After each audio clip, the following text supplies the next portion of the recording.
Hello mga B, for today's video, may isi-share na naman ako sa inyo. Alam mo ba naman kasi dito sa banda sa amin, sikat na sikat yung halo-halo dahil sa napakapinong ice na binibigay namin sa kanila. At syempre, hindi lang naman doon, masarap talaga yung halo-halo namin dito.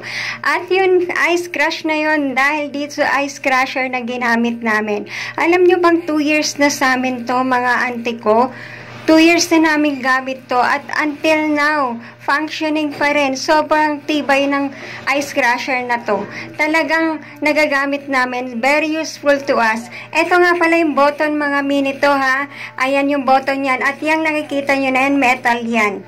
So nilagyan na nga natin ng ice at yan kinakrush na natin.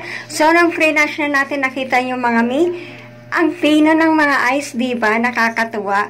So, ayun mi. Yung nasa likod nga pala nitong ice crusher, plastic yun ha. Papakita ko lang. Tapos, eto na nga yung ginagawa namin halo-halo mga mi.